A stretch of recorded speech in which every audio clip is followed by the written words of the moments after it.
equate in terms of typo there, 1.2 million female victims and 800,000 male victims in 2011-12. So this is a huge, huge issue. Between 2011 and 2012 in Wales, the police recorded 48,576 incidents of domestic violence across Wales. Men account for less than 1/5 of victims. It is also estimated that on average only 23% of domestic abuse are reported. So the figures up there, the 48,000, that's just the reports the policing is saying, that's only 23% of what's really going on here. So that gives you some sort of idea of the problem. I'll probably talk a little bit more about domestic abuse against women today because the statistics are so high, but I'm acknowledging that I know that it happens to men as well. And the examples I've got are usually with women because I work with women. So it affects 1 in 4 in their lifetime, and it's the biggest killer of women between the ages of 19 and 44. I'm not sure if any of you have seen anything in the media. There was the shooting in Newport where the husband killed the wife. That's a recent murder in Newport. There was 2 murders in Torvine. One in the whole family was set on fire. I'm not sure if anybody knows about that. And then there was another woman a few years ago that was found rolled up in a carpet on waste ground where her partner actually murdered her as well. Has anybody seen that film that was on the other week on BBC 3 iPlayer, Murdered by My Boyfriend? Did you see it? Yeah. Who's seen it? Anybody? Just the 3, is there? It's a fantastic film. It is very, very sad. If any of you get an opportunity to watch it, BBC 3 iPlayer is absolutely fantastic. And it's about a 17-year-old girl who meets her boyfriend, and they're together for about 4 years, isn't it?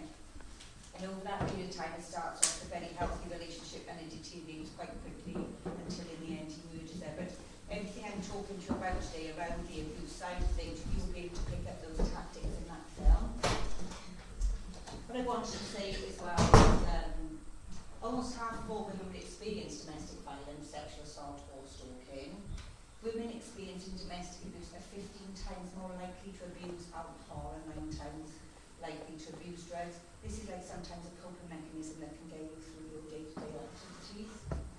Submission should not be seen as consent to violence. Resistance can make violence and injuries more severe. So just because you give in and somebody is hitting you and you're not retaliating, sometimes your injury is not as bad if you're doing that. It doesn't mean that you agree and you want to be hit.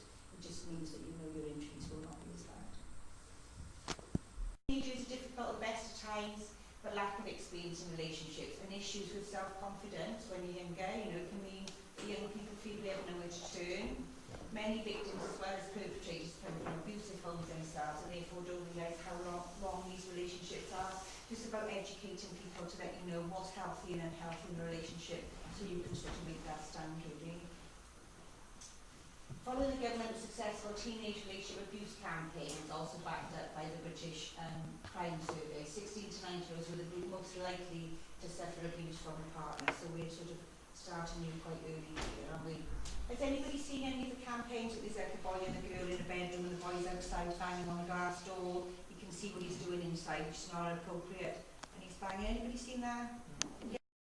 And we're talking about A&E, doctor's appointments, hospital appointments, legal aid, which is the solicitors, and civil courts as well, up to 3.8 billion. So it's abuse. It's physical, it's psychological, emotional, and it's financial and sexual. What I'm going to do is just go through each one of those just to give you a little bit more of an in-depth idea of what they are. Just wanted to show you this. This was in the newspaper media in January 2014. 88 women were killed by their partners in a year. A punch is probably a bit physical, and we might have a few stories to tell on different areas there. Hitting is physical abuse. Punching, hitting, scratching. Slapping somebody, biting them, scalding them and pulling their hair. If you're messing about with your friends and you're having a little tap, or you're trying to get your friend's attention and you're tugging at the hair, it's different. I'm talking today about abusive relationships, and often lots of these things are together. It doesn't mean if you do one of these little things to your friends messing about that you're abusive, so I want to be very, very clear about that as well. Poking, pinching, pushing and shoving, burning, set and alight, and we've had quite a few incidents where people have been set on fire, binding limbs, and tripping them over, so they're walking and they're going somewhere and just constantly tripping somebody up so they're hurting themselves.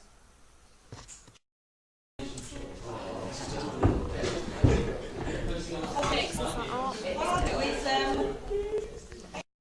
abusive. Have you got on yours? Yeah, I'll put them all there. Yeah. And I think you need to give up dog in an abusive context, okay? But if it's consensual, you do need to give up your dog because you want it away, or bedtime now, God might say, no, you can stay up a bit later, and there's no boundaries with the children who don't quite know what's going on there. We did have 3 children that came into our refuge, and they'd been beaten with a belt every night to go to bed. So when they come to refuge, they couldn't go to bed because, you know, you're going to do your driving test or something. That's okay, that anxiety and feeling on edge. But if a person makes you feel like that because of what they're saying and what they're doing to you, that's not acceptable. Threats of suicide. We've all got threats of suicide, expect. And if somebody's threatening to kill themselves, to finish for them, if you tell somebody to make compliments. Somebody who treats you lovely, and actually perhaps might want to buy you things or give you flowers. But we've got to be careful that the treats are not because abuse has happened. So you're not receiving something to say, oh look, I didn't mean it, okay? So just be mindful of that. But a treat is lovely, encouraging you. So partners and family members encouraging you perhaps to go to college, to go to university, to get a career and do good things. They want the best for you. If you're in a very good positive relationship, it's good.